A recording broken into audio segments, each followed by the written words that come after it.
estava falando com você, aí sai a série do New Game, tem Estrela da Manhã, né? Então ele vai falar, André, Estrela da Manhã você que copiou, o cara copiou, não, tipo, o mundo de criação está aberto para todos. Primeiro quero agradecer por eu ter aberto os olhos hoje, ter aberto a minha janela, recebido a luz do sol, estava tudo ótimo, falei, nossa, daqui a pouco eu estou indo para Jundiaí. A presença de todos aqui, dos leitores da cidade de Jundiaí, muito obrigado, a Michele, que está comigo nesse evento maravilhoso. E olha, já me sinto em casa, poxa, só para abrir o evento aqui, duas amigas já aparecem aqui, duas escritoras incríveis, estou me sentindo em casa. Obrigada, André. Bom, eu conheço o André desde os primórdios, lá para 2000. Eu tinha um pouco de cabelo ainda, gente. Já eu tinha. Menos branco que ele. Inclusive, em 2018, houve uma pesquisa nacional feita em que o André, juntamente com o Rafael Dracon, Max Melman e Eduardo Spohr foram considerados os principais autores brasileiros de literatura fantástica do século XXI. Estou trazendo esse dado aqui. Sabia, por um acaso não sabia. Por um acaso sabia. Porque o André, ele recebe muitas condecorações e às vezes eu conversando com ele não sabe das homenagens e premiações que ele recebe. Às vezes acontece, mas essa daí foi... mexeu até com o meu coração, assim, não tem nada de estrela, não tem essa coisa, estrela está nos livros ali. E quem faz o escritor são as mentes que o leem, né? Então a gente vai juntando tudo isso aí, é uma coisa conjunta, é um conluio de pessoas aí que gostam da literatura. E é justamente isso que eu ia te perguntar, aproveitando esse gancho. Você sempre foi um autor muito acessível para com o seu público, para com os seus leitores. Inclusive, eu percebo, e muita gente já percebeu, e você também já falou, que você homenageia muitos amigos, muitos leitores em suas obras. Se eu não me engano, em O 7, a primeira capa era a foto de um amigo seu, não era o rosto? Sim, sim. E, gente, eu vou me gabar um pouco, mas no livro de Jó, do Turno da Noite, está lá a Fabi Zambelli, do Jornal de Jundiaí, sou eu.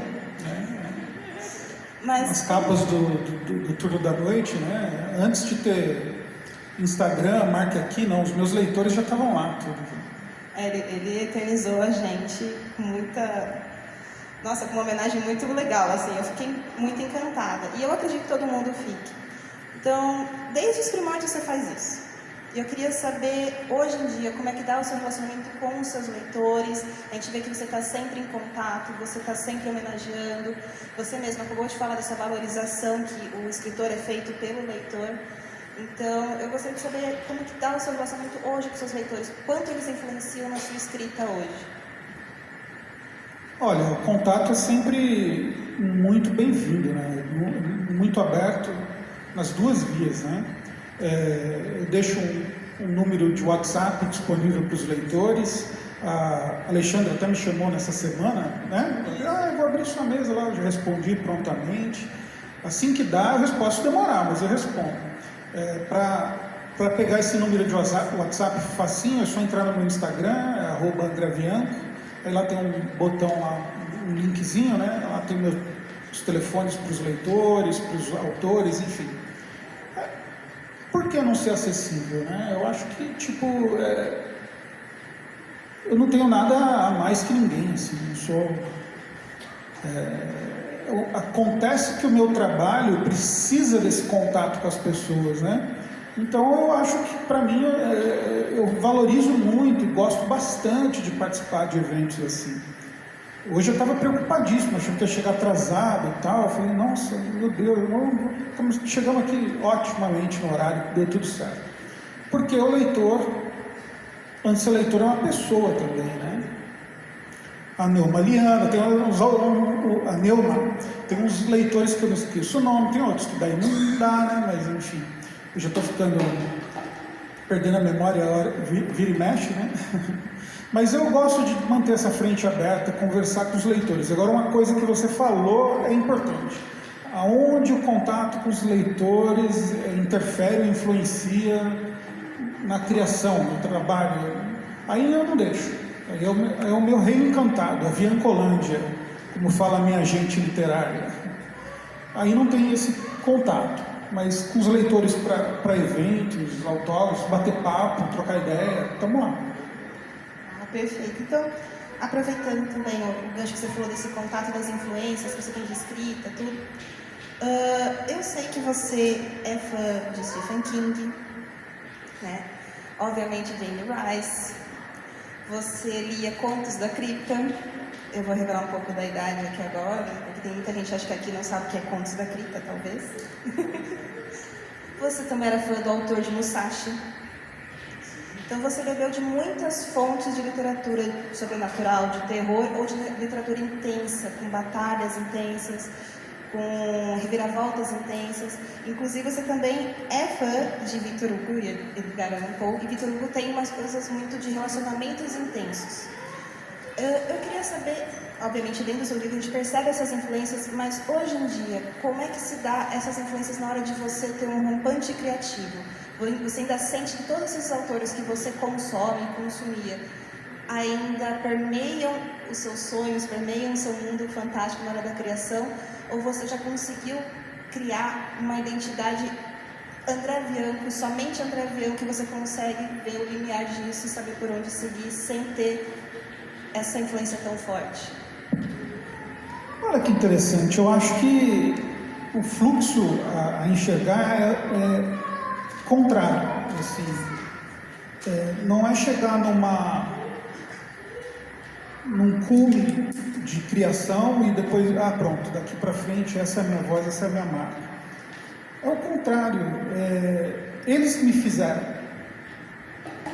Eu fui feito por esses outros autores, essas outras autoras, escritores e escritoras, quem dublou a voz do MacGyver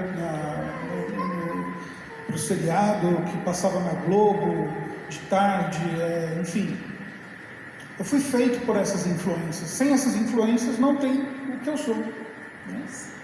E desde cedo, ter tido contato aí com os clássicos, né? Como Victor Hugo, Balzac, Alexandre Dumas, que são clássicos muito bem consolidados, né? E não sofrem com preconceito por terem escrito folhetim, né? Aqui no Brasil existe o preconceito, existia, está bem menor, com quem produzia literatura, histórias fantásticas de gêneros como ficção científica, terror, a própria fantasia, dark fantasy. Então, para todo lugar que você fosse olhar, as pessoas estavam tipo policiando. Você não vai reclamar de nada no seu livro, você não vai erguer um panfleto. Não, eu quero me divertir aqui contando histórias, quero divertir os meus leitores. Ok? E o engraçado, desculpa gente, não deixa eu falar mais isso aqui nunca mais. Pelo amor de Deus. Lembra coisa ruim, né? Então, o que eu sentia? Que essas histórias estavam me carregando para um lugar.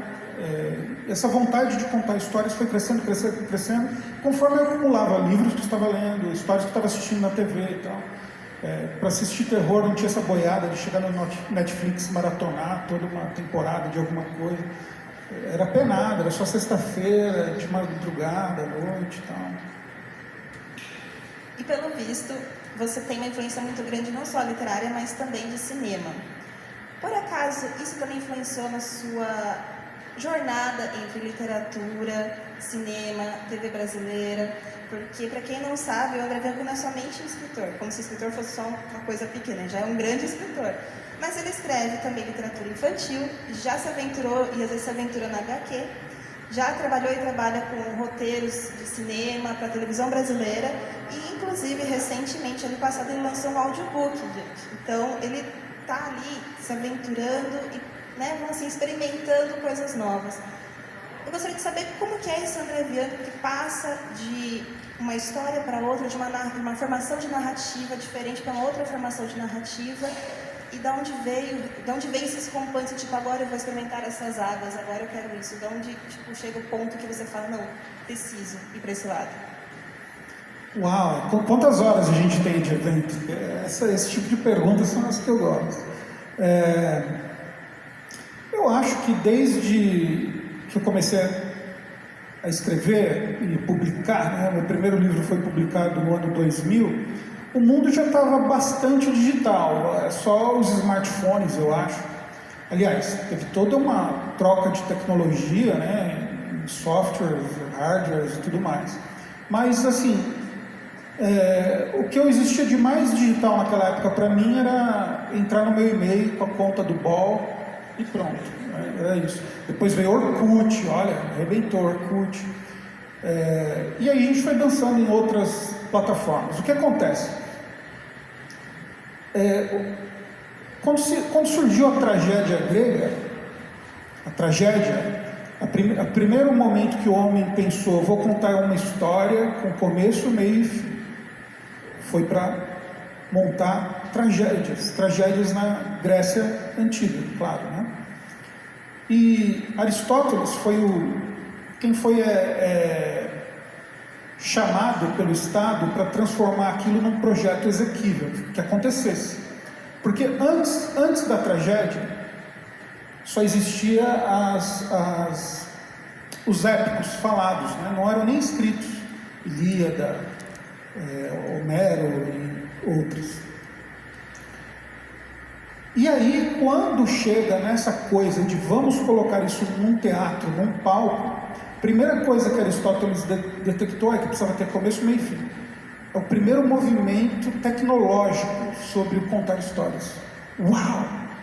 Hoje, naquela época, assim, uau, pô, que sacada! Hoje a gente primeira coisa que a gente aprende na escola e tal, antes às vezes da primeira série, já que as histórias têm que ter começo, meio e fim e tal. As minhas respostas às vezes não tem começo, não tem meio, isso fica assim, um negócio sopa, mas a família me ajudando. É que tem uma conversa mesmo. E aí, o que acontece? Essa plataforma por que eu estou falando da tragédia grega? Ela ficou só 4.000 anos. A tragédia foi um sistema de perpetuar o poder do Estado e da Igreja, ensinando um ethos para a população. E até hoje, essa coisa de contar história tem muito a ver com o controle das massas. Isso é muito doido, Mas agora, quando foi rompido isso? Quando foi rompido, eu posso montar uma peça que não seja tão séria contra uma tragédia e que eu possa divertir as pessoas. Só depois da Revolução Francesa, só depois da industrialização. Porque antes a gente tinha que obedecer ao rei, ainda primeiro o Estado grego, depois vários impérios, e aí monarcas, e você tinha que escrever as peças do jeito que a monarquia exigia que fosse escrita. Se você não estivesse dentro daqueles conceitos, a sua peça não seria aprovada para ser montada. Quando isso acabou, todo mundo que pensava histórias ficou um olhando para a cara do outro, para o lado do outro, e aí, o que a gente vai fazer agora? Uma turma veio, vamos contar a história para divertir o povo, isso é legal. E outra parte pensou, não, agora que a gente está livre, a gente não pode dar mole, vamos fazer umas coisas bem cabeça, vamos separar isso pelo intelecto das pessoas. Só entra aqui nesse teatro quem sabe muito. E o pessoal que estava se divertindo, mandando brasa. Isso durou mais ou menos olha só, 1800, vamos dar um gás, 2000, 200 anos, 4.000 anos, 200 anos, aí entrou cinema, entrou áudio, entrou CD, depois entrou cloud, está tudo na nuvem e tal. Uau, né? As plataformas não são fixas mais. Eu não sei onde os meus livros vão estar amanhã, depois de amanhã. Eu tenho a puta ideia de uma grande história, muito maluca. Eu preparo mais ou menos os bits, como ela vai ser. Os bits é assim, fazer uma lista de quantos capítulos vai ter, o que vai acontecer em cada capítulo, onde a história começa, onde é o meio dela e onde ela acaba. Uau! Eu fico louco com isso que eu falei. Até amanhã a gente pode falar. E